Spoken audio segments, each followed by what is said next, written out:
Við bjuggum til internetið, við vitum hvernig það virkar. Kæru hlustendur, velkomin í Pírataspjallið sem í þetta sinn er fyrsti af 3 þáttum í þáttaröð sem fjallar vændi, kynlífsvinnu. Þessi fyrsti þáttur mun fjalla samfélagið. Það mun fjalla hvers vegna það er svona rosalega erfitt fyrir okkur að eiga þetta samtal og hvers vegna við rökraðum meiri sem hvort það heitir eitt eða annað. Hjá okkur í dag er hún Eva Dís Þórðardóttir, leiðbeinandi hjá Stígamótum og fyrrverandi vændiskona. Eva, velkomin. Takk.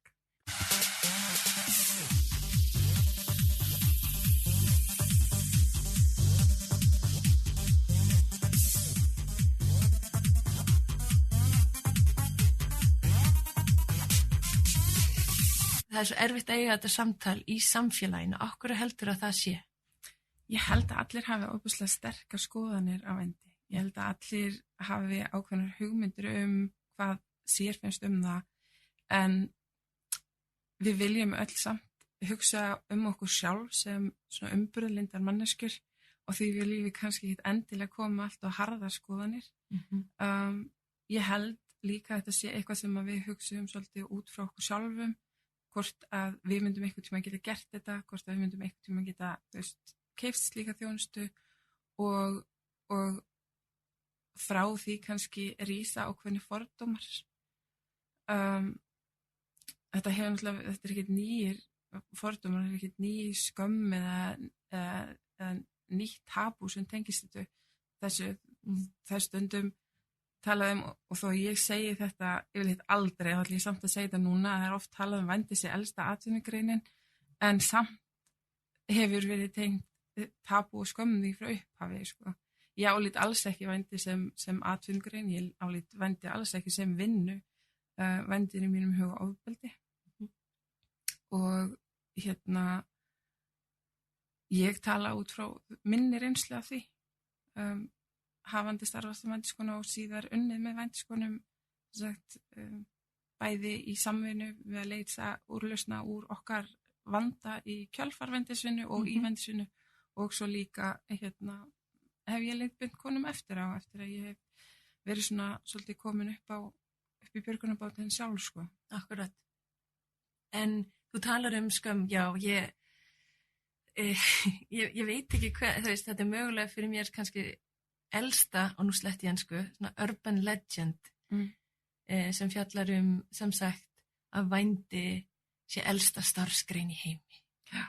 Og mér finnst þetta einhvern veginn, ég hef velmótað skoðun hvers vegna það er, hvers vegna þessi orðræða kemur upp, á hverju við segjum svona, á hverju við heyrum þetta, á hverju þessi mýta einhvern veginn fær að lifa. Hún er búin að lifa mjög lengi, að þetta er elsta starfsgrein í heimi.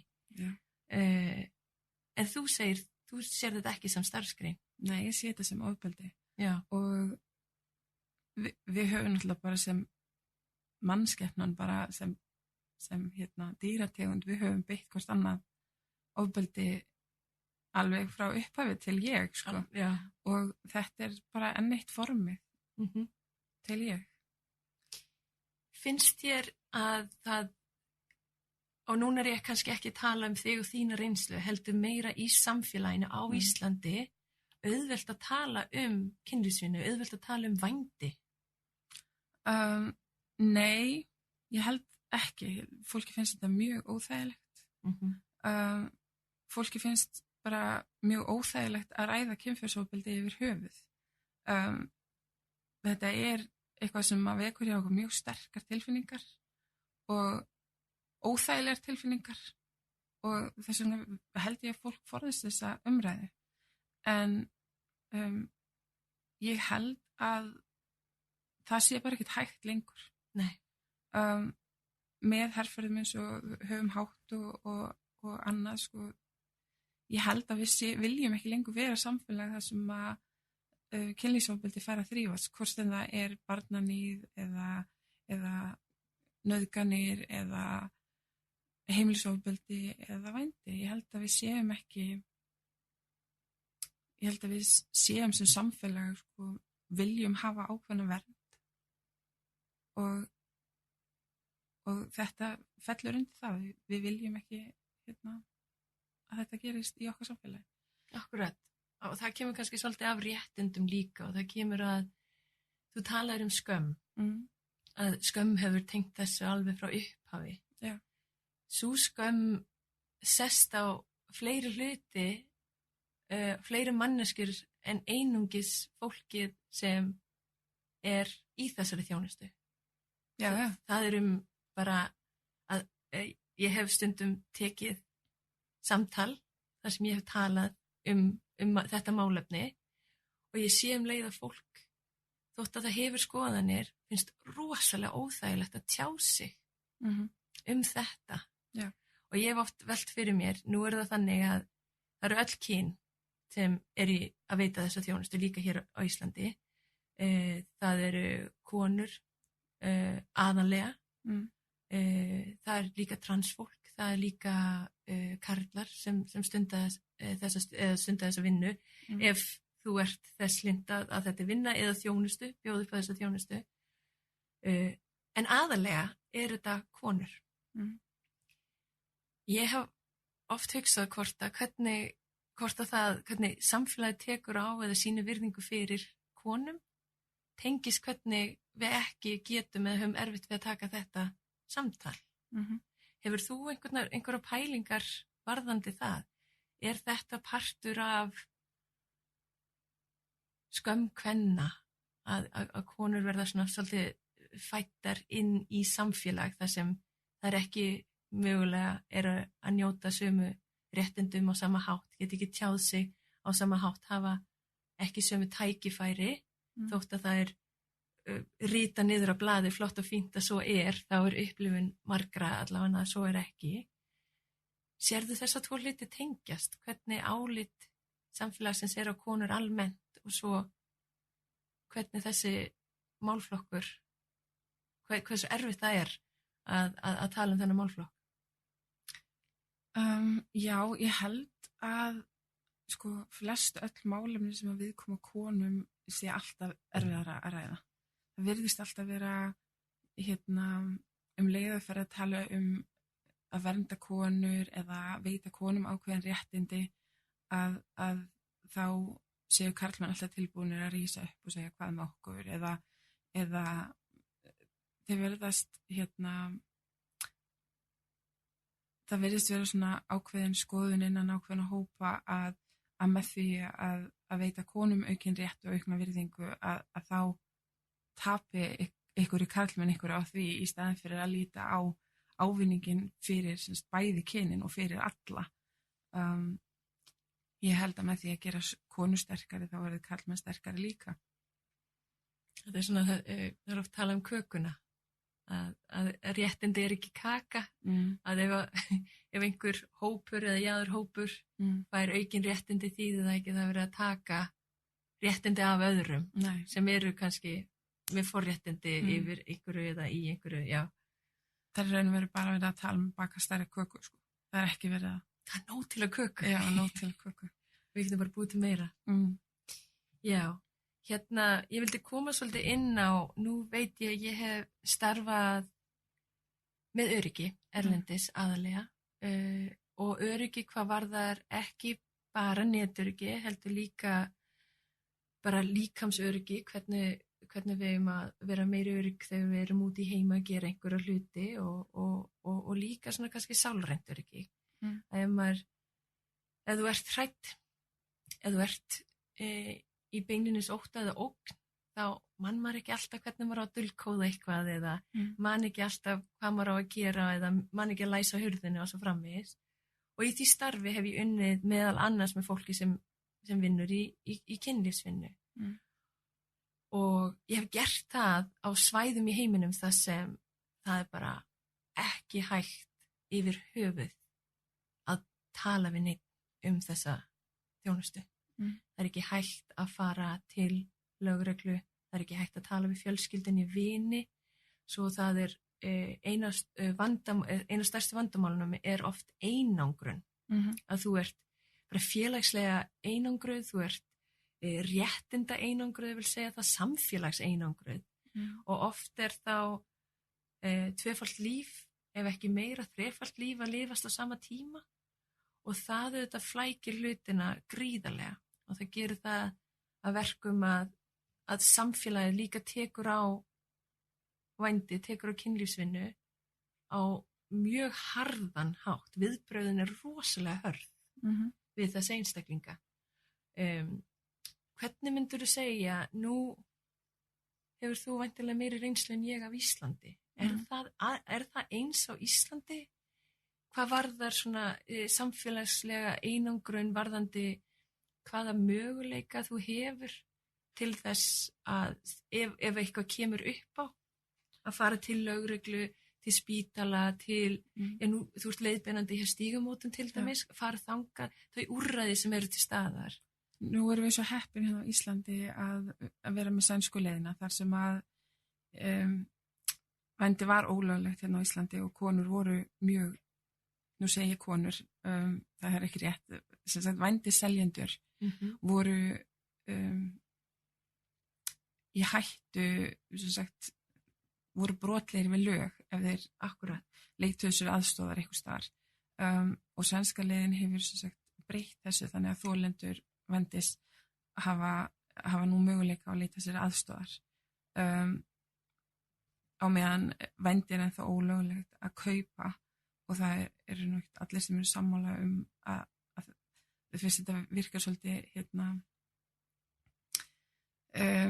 svona mótsögn við sjálfa sig að leyfa öðrum aðalanum sem að selja en hinum ekki að kaupa en þetta er sem sagt gert til þess að þolendur geti leita sér aðstoðar. Vændi er viðurkennt sem afleiðing kynferðisofbeldi, vændi er viðurkennt sem kynferðisofbeldi og þegar þú ferð á Íslandi og þegar einhver fer út og kaupir vændi að kaupir aðganga líka með annar mannesku þá eru þeir brotlegir við lög. Þessi lög vernda sem sagt þolandan. Það sem að sumir kalla seljandan. Já, og það er sem sagt þá að sænska leiðin verður þá, ef ég skil þig rétt, að bæta réttarstöðu manneskunnar sem er að veita þessa þjónustu. Já, af því að hún er í raun og veru þolandi kynferðisofbeldis, þá er ekki verið að gera hana að glæpa eða samsekri í þessum glæp í leiðinni. Þannig að hún getur leitað sér aðstoðar án þess að verða, sem sagt, án þess að verða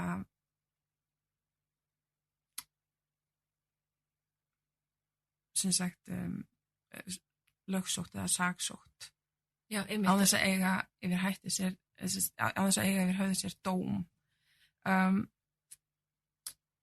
Hitt er svona mál hvort hún mæti ekki fordómum í kerfinu, það get ég ekki fullyrt. Nei. Nú hef ég sjálf reynslu af því að þau fara til lögreglunum kæra nauðgun og ég geri það eftir að ég er búin að koma fram opinberlega og segja frá því að ég hef verið í vændi. Og ég veit ekki hvort að það átti spilaði inn í að mínu máli var vísa frá, en það var mjög takmarkað sem mitt mál var skoðað að mínu mati. Já, þannig að mér fannst viðhorfi hjá lögreglunni vera öðruvísi eftir að ég vissi að þeir vissu að ég hef verið í vændi. Já. Hvort sem að það var bara mín eigin fordómar eða hvað það var, mér fannst ég mæta öðruvísi viðhorfi hjá lögreglunni. Akkurat. Þú talar sænsku leiðina. Fyrir þau sem er að hlusta þá gætu við kannski farið aðeins lengra. Það er stundum kallað norræna leiðin en það er ekki alveg satt. En sænska leiðin, hvað felur þú talar að það er sem sagt þannig að fólk sem er að veita þjónustu getur ekki verið lögsótt en fólk sem vil kaupa þjónustuna getur orðið lögsótt. En í raun og veru er þetta ekki litið á vændi sem er að selja eða kaupa þjónustu. Þetta er í raun og veru og innan íslenskra laga. Því sænska leiðin er íslensk lög í dag. Já. Þannig að innan íslenskra laga er vændiskaup og vændisala ofbeldi. Og í þeim lögum er kaupandi, gerandi og seljandi, þolandi. Já, en til að fara kannski aðeins skrifið tilbaka, hvað er sænska leiðin gömul núna? Ég veist það 10, allavega 10 Já, ára held ég. Já, Svo þetta er ekki, hér á Íslandi. nei, hún byrjar auðvitað í Svíþjóð, já, og kemur til Íslands fyrir hvað? 4-5 árum, Já. eitthvað svo leiðis, Já, og var búin að vera í Svíþjóð fyrir það. Hún Mhm. byrjar, hún heitir sænska leiðin út af því að þetta var sem sagt löggjöf í þetta er löggjöf Svíþjóð. sem að fyrst tekin upp í Svíþjóð og hefur síðan drift sér. Já, akkurat. Já, bara vonandi dreifir sér allan heim, sko, á tiltölulega nýtekin upp í Írlandi, til dæmis, það verið fyrir að heitt fyrir. Svo Þannig að fleiri og fleiri eru að taka á málefninu, Já. fleiri og fleiri lönd er eru að að kíkja á viðurkenna- leiðir til þess að takast á við Já. þetta málefni. Af því að þetta er vandamál í samfélaginu. Það er þeir einstaklingar sem hafa stund að vendi, það er mjög há sjálfsvíðstíðni hjá þeim einstaklingum. Mhm. Þeir sína mörg einkenni, sem sagt, áfallastreitu, einkenni svipuð og hermenn sína þegar þeir koma heim úr stríði. Mhm. Þetta eru einstaklingar sem að detta út úr samfélaginu. Hætta að geta unnið venjulega vinnu, hætta að geta borgað skatta og af venjulegri vinnu, sem sagt, Já. og eru sem sagt verða í raun og veru svolítið upp á þjónustu heilbrigðiskerfis og annars komnir. Þetta vændi fyrir illa með fólk andlega og líkamlega og fólk dettur inn í bótakerfi eða heilbrigðiskerfi. Já, eins og við líka sjáum við hermönnum, reyndar ekki hér á Íslandi, Já, en þú sér það, já, bara bæði á Norðurlöndum og allan heim Já. að þegar er að gera, já, hermenn eða herfólk sem vinnur í her, er í áhættu vinnu, er að taka á sig og fær þessar upplifanir og áfallastreituröskun kemur oft í kjölfarið. Þú nefnir hér áfallastreituröskun og nokkur aðra þætti. Þú nefnir að fólk verður óstarfhætt í kjölfar. það er líka fleiri ástæður fyrir því að þetta er í óþá samfélagsins og að samfélög reyna að setja lög gegn þessu og sænsku lögin hafa virkað mjög vel. Það er til dæmis vegna þess að það er ekkert allir að gera þetta að fóðsum frá sem vilja, sko, að reyndar strika þetta út. Það er enginn að gera þetta að fóðsum frá sem vilja. Og svo fléttast þér niður mannsal og aðri sem reyna að hagnast, þriðji aðili sem hagnast. Og sænska leiðin tekur á því. Það er ólöglegt fyrir þriðja aðila að hagnast á vændisölu. Og já, þetta er eitthvað sem að hefur líka, sko, orðið til þess að styðja undir skipulagða glæpastarfsemi og annað, þannig að taka á vændi er líka að taka á öðrum glæpum í leiðinni og þar með hefur sænska leiðin virkað mjög vel. Hérna á Íslandi eru þeir sem hafa fengið þyngstu dómana, það hafa verið, sem sagt, þriðji aðili, sem sagt, einhver aðili sem hefur verið að hagnast á sölunni. Akkurat. Vændiskaupendur sem að hafa fengið dóm hérna á Íslandi eru fáir og hafa fengið mjög takmarkaða dóma og það má alveg deila hvað sænska leiðin hefur mikið fælnismátt hér á landi því að löggjöfin hérna heima, hún leyfir þeim sem eru dæmdir fyrir vændiskaup að vera nafnlausir í dómskrá. Í réttarkerfinu. Já. Þú tala núna mannsal og mér langar nefnilega, já, við komum sem sagt frá og varum að tala hvers vegna það er erfitt að tala þetta, hvað það er, við fórum frá skömminu, núna erum við komin inn í sænsku leiðina. Sænska leiðin sem er sem sagt innleidd hérlendis, kemur frá Svíþjóð. Hún er búin að vera í tiltölulega langan tíma, þannig að við ættum að geta séð og ég ætla nú ekki að byrja að nefna allar þær skýrslur sem hafa komið út sem sýna árangur leiðarinnar, hvað maður gera betur, hvað ætti að breyta, hvaða árangur hefur verið í Svíþjóð. Ég veit ekki til skýrsla á Íslandi varðandi svona hvernig hingað til hefur gengið. En þú nefnir mannsal og mér langar svolítið að tala við þig það. Getum við talað um kynlífsvinnu, getum við talað um vændi án þess að tala um fátækt? Nei. Getum við talað um kynlífsvinnu eða vændi án þess að tala um fíknivanda? Nei. Og svo þetta mannsal og þar held ég að við Já. erum alveg sammála að það er eiginlega gríðarlega stórt, ef ég má fullyrða það, gríðarlega stórt vandamál innan við þetta málefni, það er mannsali. Já. Og það er væntanlega, ef ég hef lesið og heyrt mér rétt til, allt þrennt vandamál hérlendis líka og þú nefnir stærstu dómarnir sem hafa verið á Íslandi var mannsal. Já. Þegar það kemur að mannsal, höfum við Íslendingar hérlendis nógu góðan skilning á hvað það er? Nei, alls ekki. Nei. Og ég held að fólk sé að ímynda sér einhverjur erlenda aðila að koma hérna inn með einhverjur erlenda konur og vilja selja þær í einhverjum kellarabúðum í Vesturbænum. Þetta eru mikla ranghugmyndir. Já. Og það er auðvitað sársökufullt að opna augun og sjá það, en ég held að við neyðumst til að mannsal hefur verið stundað hérna á Íslandi frá örófi alda. Ég er nokkuð vissum að mikið af þjóðinu var stofnað þannig. Já. Birtingamyndin er ekki bara þessar hugmyndir sem við fáum kannski frá heimildaþáttum frá hérna útlöndum eða frá myndum. Heldur er hún oft miklu almennari eða venjulegri í birtingamynd hérlendis og í mörgum öðrum löndum. Þú nefndir fátækt sem ég finnst eiginlega og ég nefni þessa 3 hluti út af því þegar kemur að vændi og kynlífsvinnu þá eru þetta 3 hluti sem koma upp oftast. Það er mannsal og eins og þú segir ekkert verið að halda fólki allavega ég starfa lengi erlendis og þar var fólk verulega bara í keðjum einhvers staðar, ekki alltaf í kjallara reyndar en í keðjum tekið fram, selt aftur í keðjur og það er kannski einhver ímynduð birtingamynd sem við höldum þá það er birtingamyndin af þessu mannsali en svo er það bara alls konar annað.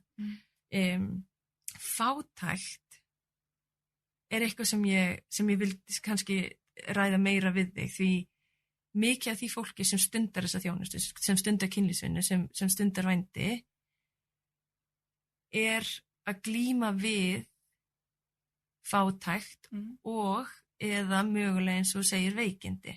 Já. Fátækt sem er orsakað af veikindum eða öryrkju já, þú skilur hvað ég meina að þessi 2 hlutir auðvitað oft hanga saman. Sko, í ríkisstjórn sem segir okkur að allt gengur svona príðilega vel á Íslandi og það er engin fátækt og allt er í gúddi eða alveg að detta inn í að vera í gúddi.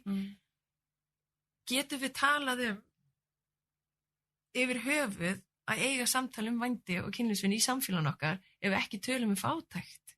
Ég held ekki. Nei. Ég held að ef við ætlum að tala vændi þá þurfum við að tala fátækt og við þurfum að tala kynferðisofbeldi og ég held að þetta sé eitthvað sem að fólki finnst mjög erfitt að ræða.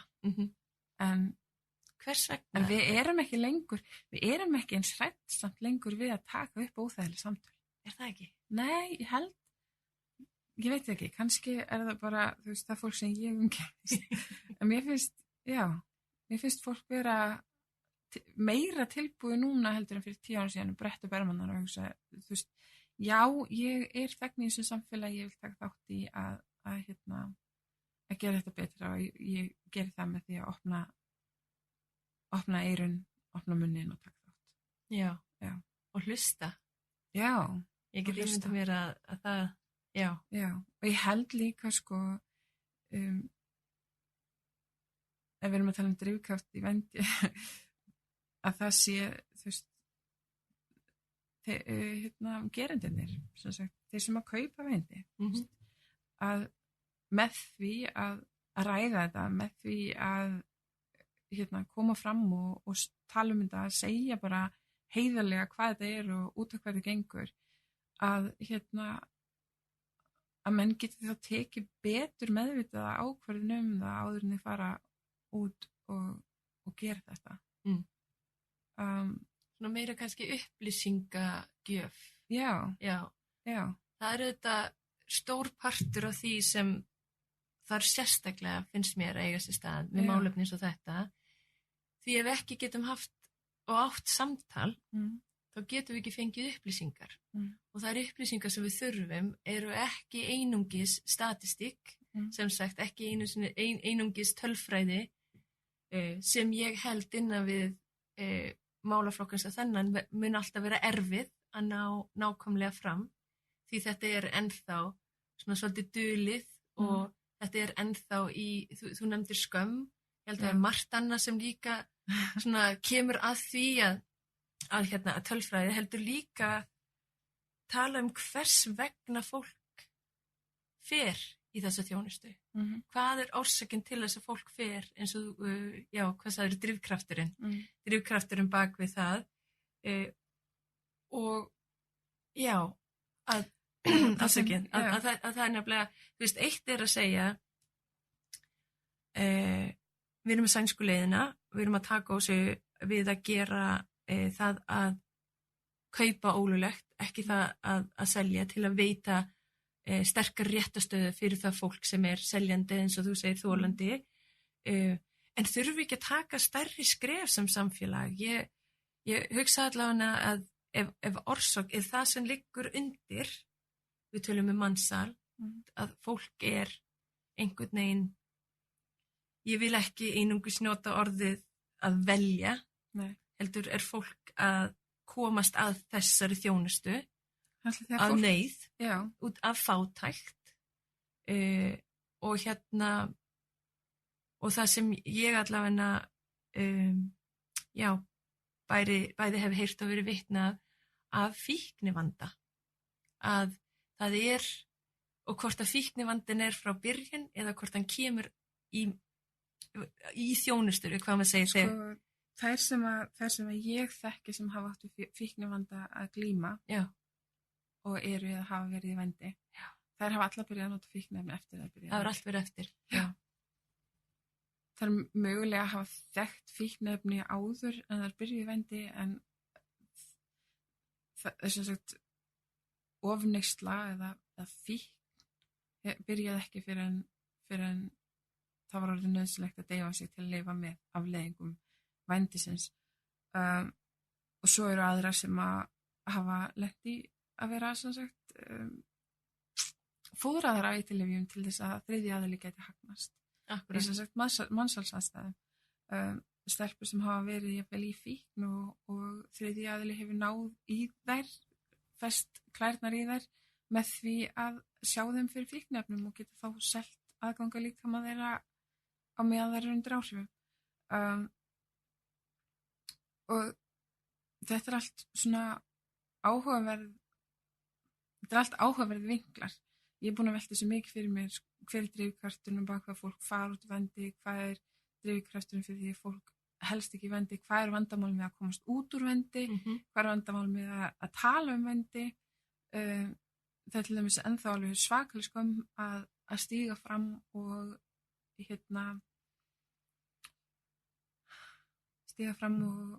segja að maður hafi gert þetta, og fólk er ekkert reiðubúið að gera það, tala nú ekki um fólk sem er með börn og fjölskyldur og svona.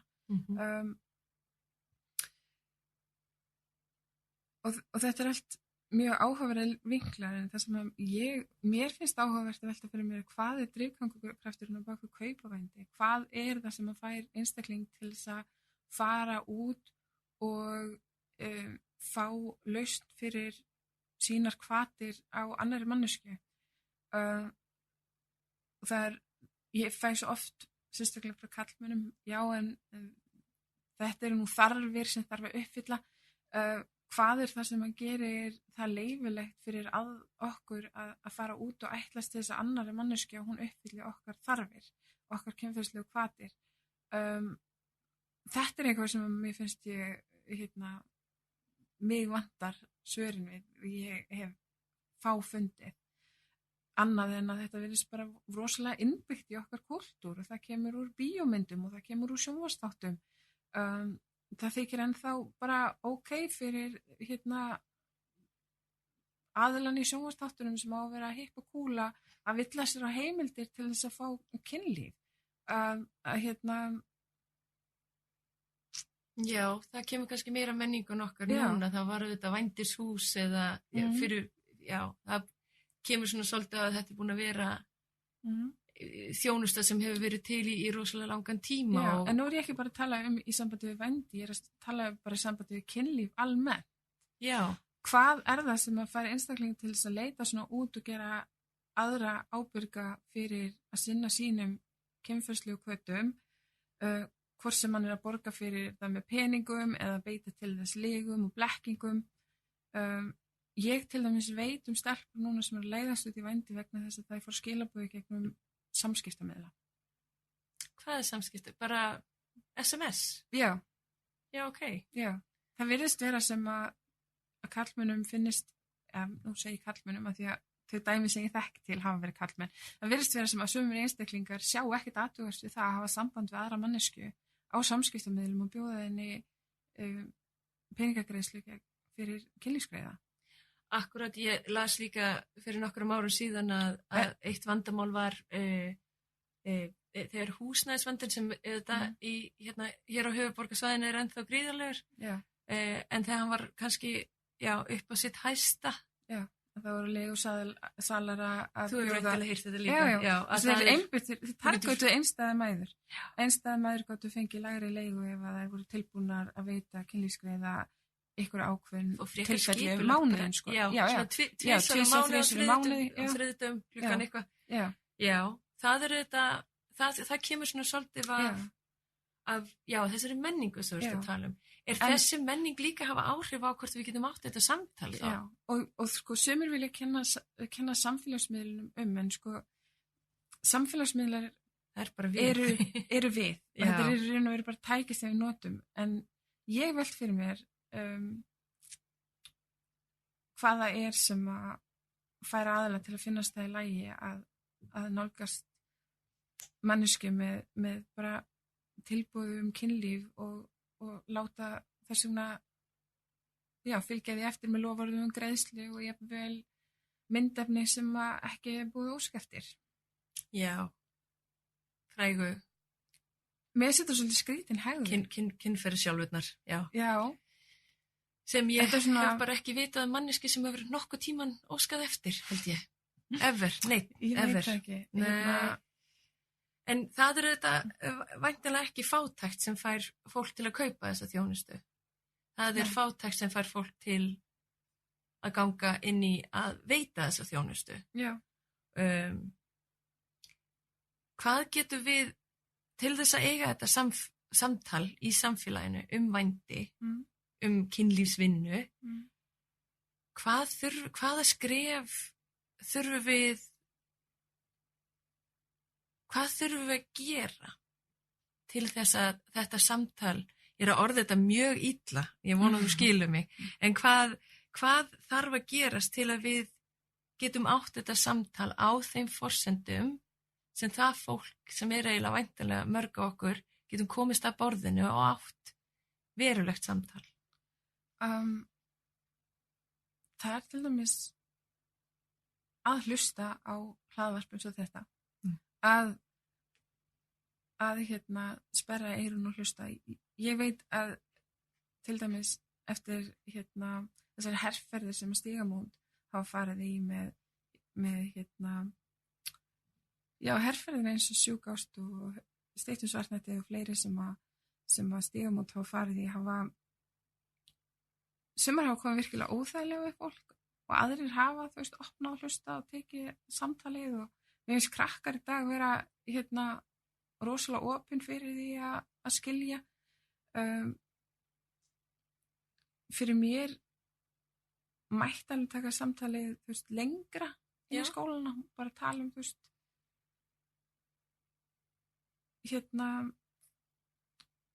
hvernig get ég sjálfur verið ábyrg fyrir mínum þörfum, hvort sem þær eru kynferðislegar, fjárhagslegar, tilfinningalegar eða aðrar. Ég veit að það er kennt eitthvað í lífsleikni í sambandi við að bera ábyrgð á eigin tilfinningum. Af hverju ekki kennt að bera ábyrgð á eigin þörfum. Og svo má líka deila hvað er fólk að leysa hjá sjálfu sér með því að fara út og nota aðra mannesku kynferðslega, hvort það ekki gjaldi eða hvað það sem einstaklingum fær út úr því að fá sem sagt tilfinningalaus kynmök á þess að bindast inn í manneskunni tilfinningalega, hvað það sem að leysa sjálfum sér með því að stundu svo leysa hegðun. Það sé mjög áhugavert að skoða sjálfa sig þannig, bara fyrir hvern veit, sko. Já, og þetta kemur auðvitað mjög mikið inn á einstaklingin, persónuna, hvað hún að hugsa, hvernig henni líður og kannski líka sjálfsákvörðunarréttin til að skoða, þú veist, þetta auðvitað, þú veist að tala rosalega erfið samtöl. Og að því að sumir sem að eru gerendur og að kaupa vændi þjást af kynlífsfíkn og aðrir jafnvel að þjást af afleiðingum einhvers konar ofbeldi sjálfir, sko. Já. En svo til að geta átt þetta samtal í samfélaginu, þá meðal annars að eiga hlaðverk eins og þetta eða þessar herferðir sem segir, sem hjálpa til. Ég alveg rosalega sammála því að úlingar og ungt fólk í dag finnst mér allavega miklu betri til þess að geta átt samtöl, opnari fyrir samtölum, þau líka einhvern veginn sína, finnst mér, þú veist, auðvitað eru úlingar, en það einhver væntumhyggja sem ég sé, sem mér finnst bara frábær. Og einhver vilji líka til að skilja, vilji til að sjá, sko. Já. Og þessi forvitni til að afla sér upplýsingar og heyra í öðrum og sjálfum sér. Nú veit ég ekki hvernig viðbrögð þú fékkst eftir að þú komst heim eftir að hafa unnið með þolendum vændis í þessum löndum sem þú talaðir en ég kom nýlega heim frá Perú og ég fengi mjög sterk viðbrögð og ég reyna að tala eitthvað mína reynslu þar, tala nú ekki ef ég ætla að fara eitthvað í smáatriði, sko. Að fólk vil ekki heyra, ekki hlusta, ekki vita, sko. Þetta rosalega óþægilegt. Þetta ég hef alveg fengið, nú vann ég með fólki sem skilgreindi sjálfa sig sem verandi í kynlífsvinnu. Það var alltaf í boði úrræði til þess að, sem sagt, var mansalsvandamálið eru þetta bara alþjóðlegt, fátækt eru þetta líka, fíknivandi líka, margþættur fíknivandi sérstaklega og það fólk sem ég hef verið að vinna með í kynlífsvinnu, vandamálin sem ég hef verið að taka á með þeim hefur aðalega verið gagnvart öryggi og það var bara mjög skýrt að það voru ekki kaupendur sem voru með aðalofbeldið.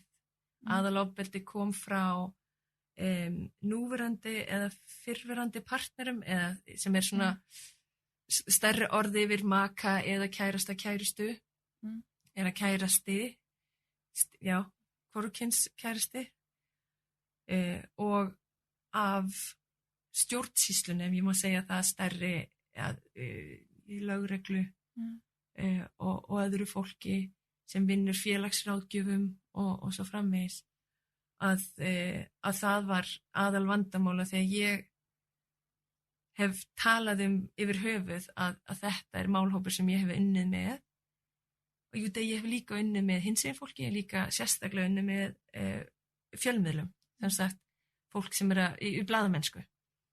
Hvers vegna ég eiginlega að gera það? Hvað verð ég að gera við þetta fólki í kynlífsvinnu? Hvort það var ekki nóg að svo bara það yfir höfuð að það er málefni getur verið svona, þetta er erfitt og svo því ég segi, nú út af því að mér finnst réttindin okkar allra rosalega mikilvæg. Mér finnst mikilvægt að þú getur tekið ákvarðanir sjálf sem manneskja á þínum forsendum á þeim stað sem þú ert núna í lífinu. Og það getur verið rosalega erfitt að brjóta munstur ofbeldis frá ungum aldri. Það getur verið rosalega erfitt að brjóta, mikið af því sem þú ert að tala um auðvitað að brjóta munstur, brjóta hegðun, brjóta umhverfið, umhverfið sem að segja þér eitt eða annað, umhverfið eins og samfélagið skömmina, allt þetta. Svo það, já, mér finnst réttinda baráttan í þessu að hafa úrræði, en að þetta alltaf á forsendum fólksins sem að taka þátt í þessu eða ekki, að það ráði sjálf. Svo fyrir mér var þetta sjálfsagt og ég kom ekki til þess að reyna að bjarga neinum. Ég get mögulega að bjarga sjálfur mér, en það svona ábyrgðarsviðið mitt endar þar. Ég get ekki bjargað fólki í kynlífsvinnu, ég get heldur ekki bjargað blaðafólki á stríðsvæðum. Það sem ég get gert ég get átt samtali, ég get hlusta og ég get komið að með hugmyndum hvað getur gert hlutina aðeins öruggari. Út frá því að það var öryggi sem var mitt sérfræði svið, en já, það rosalega erfitt yfir höfuð eða fyrir mörg að hvers vegna ég yfir höfuð var að vinna með svona fólki. Út af því þetta bara, þetta óþægilegt einhvern veginn. Hvers vegna vill fólk gera svona? Við höfum einhverja hugmynd að góða fólkið ekki gera svona, að góð manneski ekki gera svona, og við erum bara alls konar. Gott fólk gerir hræðilega hluti, gott fólk gerir líka hluti til að bjarga sér. Hræðilegt fólk gerir líka góða hluti stundum. Að þetta ekki mannskepnan eins og þú sagðir áðan. Við erum ekkert okkar 100% gott og 100% vont. Nei, við erum bara alls konar. Nei. Og ég myndi kannski ekki stela nammi frá barni, en þú veist, ef það nóg nammi, myndi ég alveg taka frá frænku minni og það segja við að skipta þessu á milli okkar. Það getur í sömugum gert mér ræðilega, en það alltaf, þú skilir hvað ég meina. Ég skil það. Og það bara alls konar hlutir sem koma að þessu málaflokk, meðal annars öryggi sem ég hef starfað með og réttaröryggi og réttarumhverfi. Ég hef tekið þátt í mörgum samtölum, líka samfélagssamtölum varðandi hvað svona kostur og gallar við sænskuleiðina, hvað kostur og gallar við afglæpavæðingu, hvað kostur og gallar við lögleiðingu. Og mér finnst einhvern veginn á meðan við erum einungis að tala vændi eða einungis að tala kynlífsvinnu, bara það getur verið rosalega erfitt.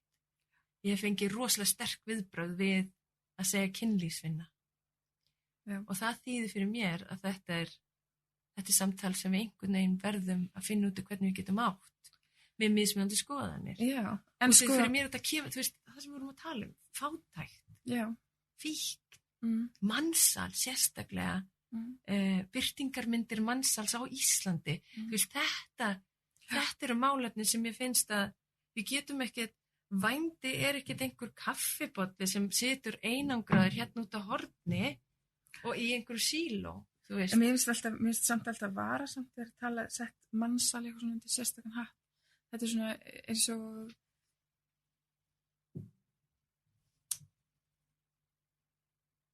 svona eins og þegar ég heyri þolendur kynferðisofbeldis verið að tala þú veist, mitt ofbeldi var ekki svo slæmt eða þetta svona coping-mekanismi að lifa með því sem maður hefur orðið fyrir og með því að vera stigreina vændi og þú veist, einhverju haka lægra en mansal, það finnst mér þú veist, svona samfélagi að reyna að kópa með, þú veist, þetta þeirra samfélagsmeðvirkni með að reyna að lifa með þú veist, því sem að við erum í raun og vera að gera okkur sjálfum í samfélaginu okkar.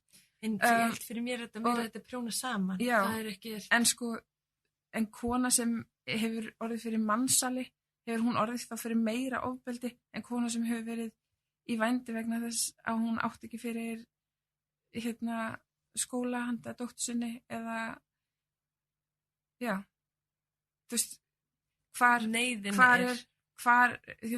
að fara að stigrina þú veist ofbeldi verður að vera lamin í andliti í pungin eða þú veist whatever skilur mér finnst alltaf svolítið varasamt Já, stiggreiningin gerist þetta meðal annars í hegningarlögum. Mér finnst líka þegar við fyrir að tala um sko mansal, þá eitthvað svona alveg skýr og greit gerandi, það þriðji aðili sem selja viðkomandi, en sko þann ef ég tala út frá sjálfur mér, já, ég fyrir sjálf út í vændi og segi sjálfur mér að þetta sé æðislegt, að þetta sé vinna, ég varð að segja sjálfur mér það, að þetta væri vinna sem mig langaði, af því annars hefði ég aldrei getað gert þetta, og mér finnst mikilvægt að fólk sem er á þeim stað fái að segja sér þetta, bara að því þetta er líka coping-mekanismi, þetta er aðferð til þess að lifa í þeim aðstæðum sem þú ert í, þannig að ég komin inn í aðstæður sem ég var komin í vændi og byrja að selja mig, ég varði einhvern veginn að finna mér leið til að lifa með því, og það má svo alveg dæma er ég þá að beita sjálfa mig ofbeldi. Ég hafði orðið fyrir kynferðisofbeldi áður og hefði mjög sennilega ekki leiðst út af þessa braut nema ég hefði orðið fyrir því. Voru það þá þeir sem höfðu brautið af mér sem barni eða sem ungling, eru þeir ábyrgir fyrir því að ég fór í vændi, eða eru það þeir sem að koma inn og keyptu líka á minna meðan ég var í þessu? Þú veist, ætlum við að fara reyna að skella skuldin á einn ákveðin, mjög varasamt, þú veist, sérstaklega því ég talaði um að ég hefði verið að beita mig sjálf ofbeldi, þú veist, með því að setja sjálfa mig, halda mér í þessum aðstæðum með sjálfsblekkingunni, að vera að ljúga mér, já, þetta er gaman, svo náttúrulega bara eftir því sem að var minna áföllin eru fleiri og farið yfir fleiri mörk því erfiðar var að ljúga þessu að sér, og ég var svo heppin að komast út úr þessu bara mjög fljótlega eftir ég gerði mig grein fyrir því hvað ég var að skaða sjálfa mig með þessu, en það er ekkert allir sem hafa það val. Nei. En það val, þá ertu að tala um þau úrræði sem þú nýtti þér til þess að hætta. Já. En var það, ef ég má spyrja, var það hérlendis? Nei, þetta var út í Danmörku. Ok. Hérlendis, við tölum svolítið um þau úrræði, það eru þetta úrræði til staðar, þú nefndir sænska leiðin er á Íslandi. Já, en hún er samt svo takmörkuð. Af því að þú varst að tala um öryggi, að þú vildur skapa öryggi og vernd, það sænska leiðin mjög takmörkuð, hún hefur mjög takmarkaðan fælingamátt þegar menn fá að vera með nafnlind og peningasektirnar er ekki það háar að ég held að það er jafngildi ekki nema 4 eða 5 vændis heimsóknum, þá eru þau búin að borga þá sekt. Þannig að fælingamátturinn er nánast engin og fyrningin á sem sagt því hvenær hægt er að kæra þá fyrir vendskaup, fyrningafresturinn er mjög, mjög, mjög stuttur, hann er ekki nema 2 ár. Á þeim dómum sem sagt. Já. Ég er mjög á móti forræðishyggju og ég væri alveg svakalega til í að við værum með samfélag þar sem að fíkniefni væru leyfð og að ég tala nú ekki um, þú veist, að fólk mætti velja sínar eigin, þú veist, leiðir í læknismeðferðum, þú veist, að við getum fengið, þú veist, borgað fyrir að fara, þú veist, að óhugbendu leiðanar væru uppgreiddar á svipaðan hátt eins og þessa vestrænu í læknisfræði, því að ég hef alveg verið inn í því kerfi líka, sko, og hef mína reynsla því, þannig að ég er alveg með svakalega sterkar skoðanir þar að mér finnst ég að afglæpa það allt og auðvitað, sko, vildi ég helst að við getum bara afglæpa vætt ofbeldi. Já. En ég sé einhvern veginn ekki það gerast nema við hættum að beita hvort annað því. Og ég veit ekki alveg hvernig við gerum það nema við förum að ræða bara þann skaða sem að ofbeldi gerir. Og það er líka það sem að hvetur mig áfram í að koma fram og tala um vændi. Bara að fólk fari að sjá þetta svona þess nær sér. Sjá, þú veist, að ég er bara venjuleg íslensk kona sem hefur upplifað þetta ofbeldi og lifað það af. Það var mjög tæft. Já. Ég get alveg, þú veist, verið heiðarleg með það. Það hefur verið mjög tæft. Já. Og ég er enn bara að lifa þetta af. Ég veit eiginlega ekki hvernig við nema bara, þú veist, hvernig samfélag getum við búið til þess að fólk langar ekki beita hvort annað ofbeldi. Ég einhvern veginn, fyrir mér, ef ég ætti að fara út í að ímynda mér eitthvað, þá er það samfélag þar sem að ríki jöfnur. Ef allir hafa sama aðgang að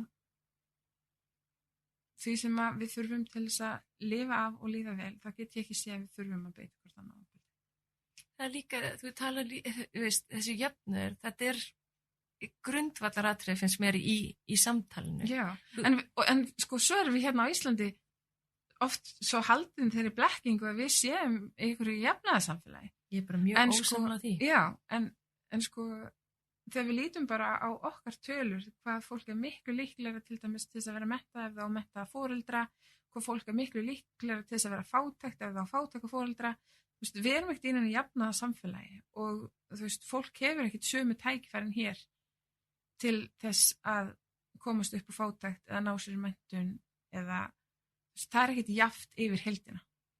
Við verðum bara sem þjóðfélag og samfélag að fara að feysa það að við höfum ekki sömu tækifæri. Að fólk hefur ekki sömu tækifæri. Hver má eiga þetta samtal? Sko, það með allir eiga þetta samtal og það með allir hafa sína skoðun og ég hvet endilega fólk til þess að tala þetta og viðra sína skoðun. En endilega verið pínulítið tilbúið til þess að skipta skoðun. Já. Að hlusta, ertu að tala að hlusta? Já, muna, við erum með 2 eyru og 1 munn og það er ástæða fyrir því.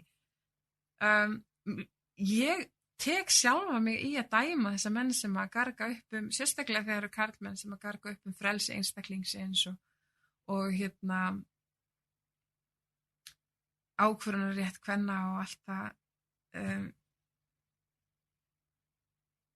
Mér finnst ég stundum lesa á bakvið að þeir séu að vernda rétt sinn til að kaupa en ekki rétt kvenna til að selja einn líkama. Það er líka spurning sko,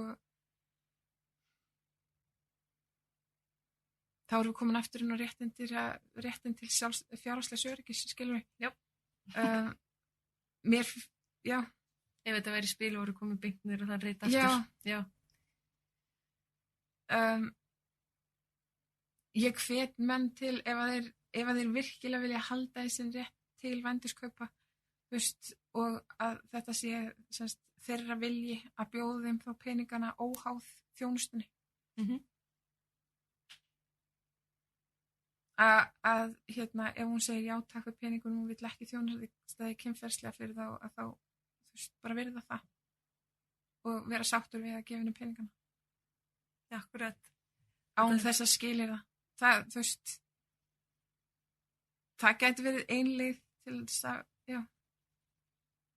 vera vissum að hún segi þessu af fúsum og frálsri vilja og mikil gleði hún segir. Já. Hann, hún, hán. Já. Svo eru aðrar, svo eru konur sem stíga fram og segja hvað þetta sé æðislegt og það, mér finnst mjög mikilvægt að hlusta þær fá að hafa sína rödd. Ég meina, ég hafi mjög hátt það hvað sérstaklega við sjálfa mig og hina stelpunar sem voru með mér í þessu, hvað þetta var æðislegt á meðan ég var í þessu.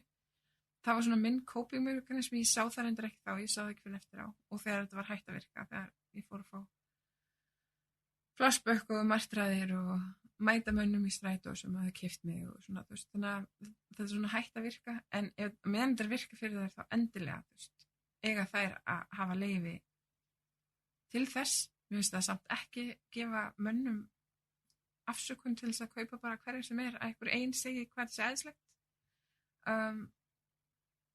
Já, svo veit ég líka aðrar sem hafa stigið fram og talað hvað þetta sé frábært og bjarga lífi sínu og allt það, og svo er það ekkert eins og að selja sjálfa sig, það er að selja aðgang öðrum, þannig að þú veist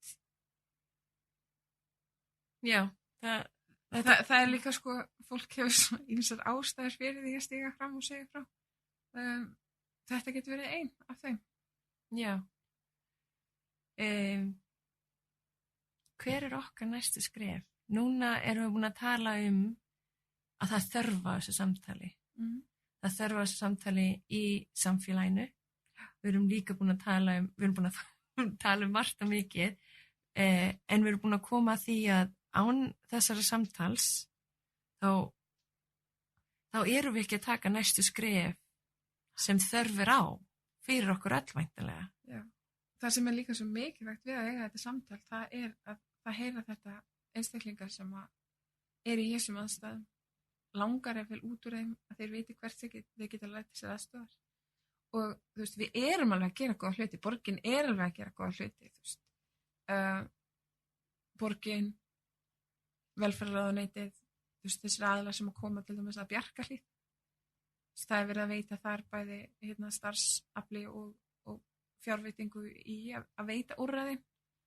Það þyrfti svo að vera, þú veist, ég vil meira sem hægt var að gera, þú veist, innan félagslega kerfisins. Þú veist, að konur einstaklingar geti fengið aðstoð þar. Þú veist, þessi hægt að grípa fólk á þess að segja á, sko.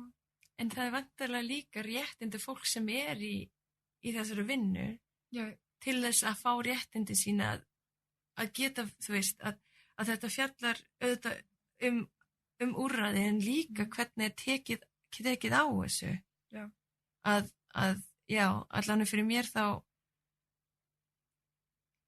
að það rosalega mikilvægt að þetta gert á forsendum þeirra. Það ekki hægt að bjarga fólki. Þú verður að taka þátt í því sjálft. Að þegar þessi úrræði eru hugsuð, að það er hugsuð fyrir sem flesta hópa innan við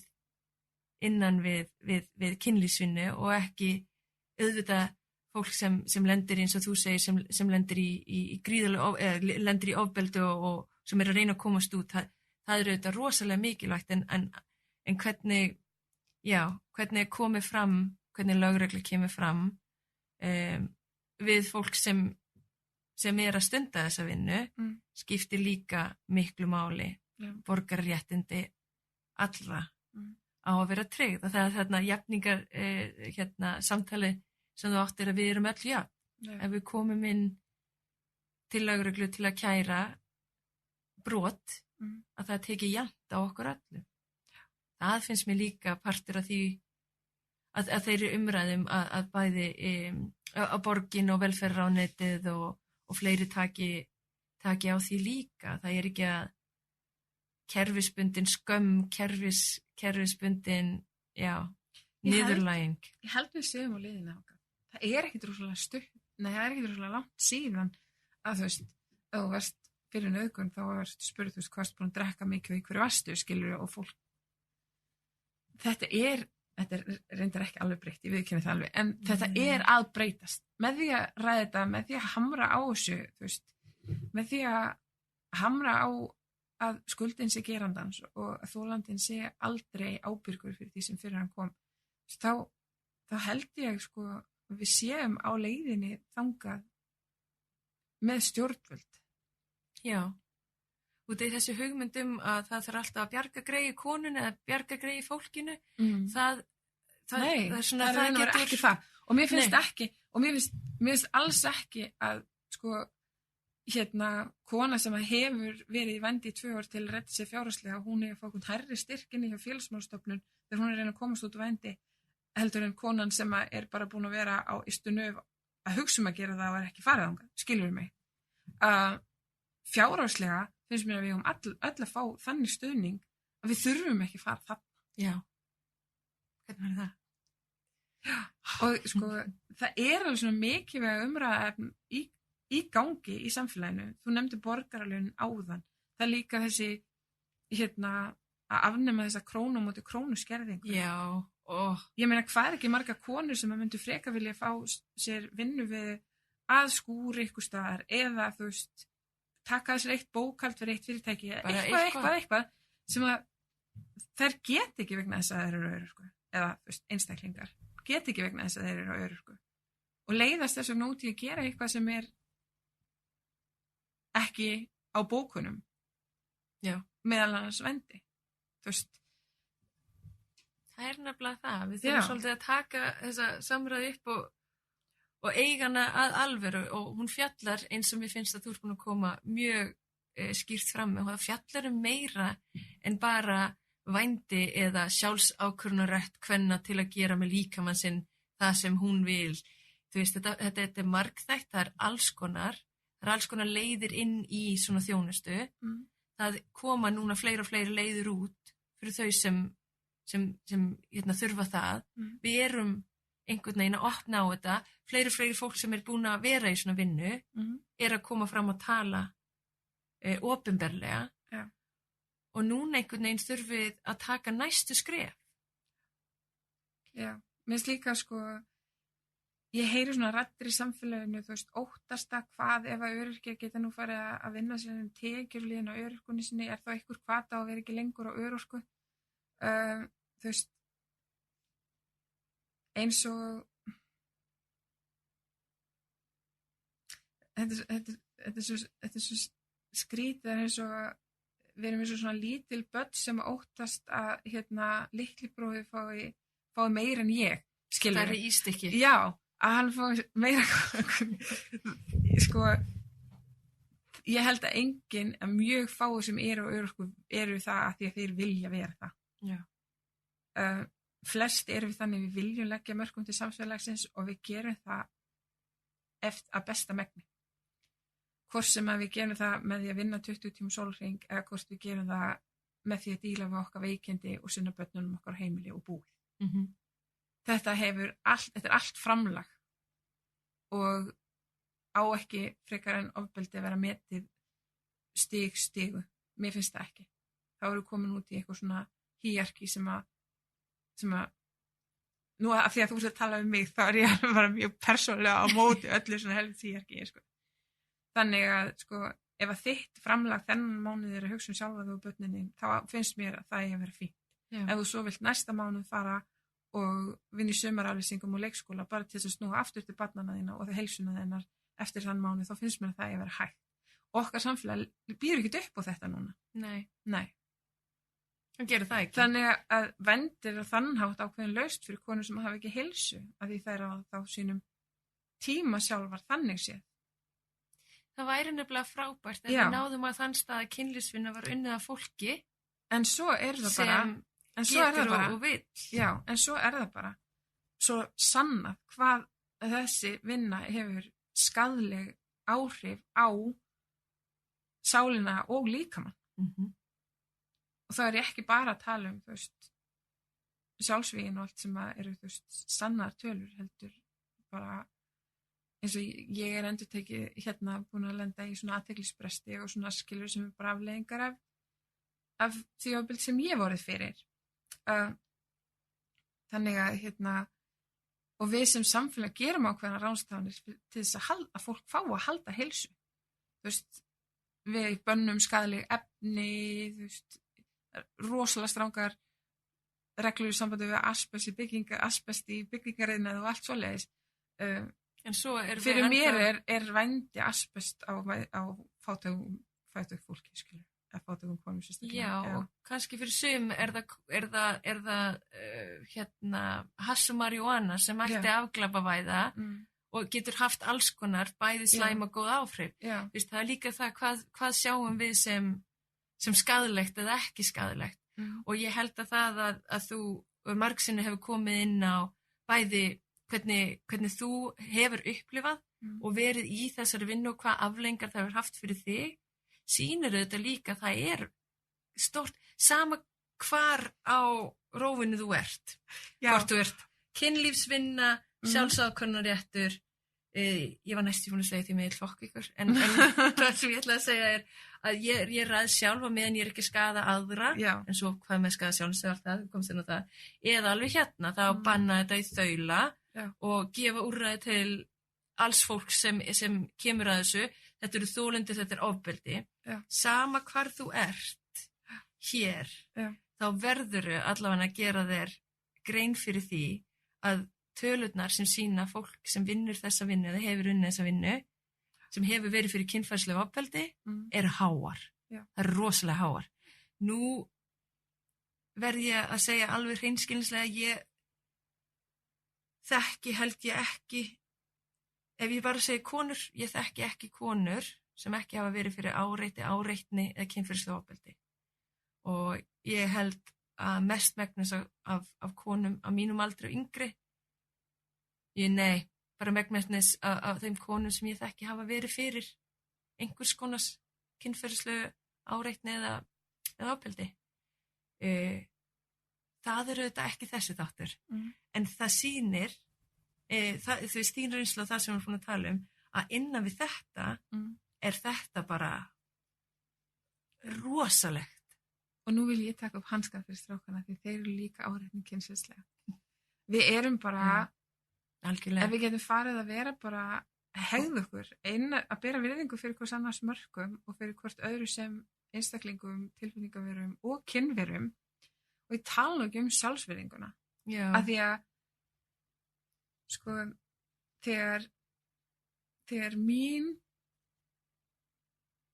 kynferðislega sjálfsmynd og sjálfsöryggi í lagi, þá er ég ekki áreita aðra kynferðislega eða öðruvísi. Nei. Þegar ég er í lagi með mér, þá er ég líka í lagi með öðrum. Þannig að ég held að, þú veist, heilbrigðara samfélag. Já, og við þurfum líka bara, þú veist, að gefa fólki tækifæri til þess að setja fókusin inn á við og sjálfa sig í staði fyrir að vera alltaf að benda hvort annað. Já, og líka hugsa hvernig, já, það er kannski önnur samtala en þú veist, hvernig börn eru að alast upp með svona staðalímyndir já, hvernig þau eiga að vera út frá kynfærum eða hvernig þau eiga að haga sér að já, þú ert svona og þá ertu strákur og þá ertu að haga þig svona. Þetta er svolítið fyndið af því að þetta er yfirleitt það fyrsta sem fólk var veit barnið sitt. Hvort það er strákur að stelpa. Ég finnst það svolítið óþægilegt. Já, nú að ég ekki börn sjálf en ég hef verið viðstöddfæðingu og við reyndar vissum alveg hvað var leiðinni en og svo hef ég líka hort að sjá þetta bíómyndur, þetta virðist alltaf vera þú veist það sem fiskir, it's a girl, þú veist, þetta er stelpa, þetta er strákur, þetta er ég var bara að velta það fyrir mig núna daginn hvað er rosalega skrítið en þetta virðist vera svona eitthvað rosalega tengt okkar eigin öryrkjand, við virðumst þurfa að vita eitthvað einstaklingin sem situr á móti okkur til þess að okkur geti liðið vel náttúrulega. Ekki bara það er búin að setja upp kerfi sem er tvíkynja og þú getur ekkert farið út af það ertu að brjóta einhverja ímynd svo já, konur, karlar og kynsegin sem eru, sem sagt, hafa verið fyrir kynferðisofbeldi algjörlega Heyrðu, þetta var ágætis byrjun er það ekki? Ég veit ekkert hvað er búin að vera henni lengi Nei, en við sjáum bara til hver næstu skref þá verða. Við þurfum allavega að breiða þetta samtala og vonandi, rökk kaffið ekki niður í hlustendur og það er mögulega tilbúið til að segja þetta samtal við vini og vinkonur, við fjölskyldu eða við okkur. Takk kærlega fyrir að koma og vilja tala um þetta málefni, Eva. Takk fyrir mig. Takk fyrir að gefa mig tækifæri til að tjá mig um þetta málefni. Við heyrumst næst.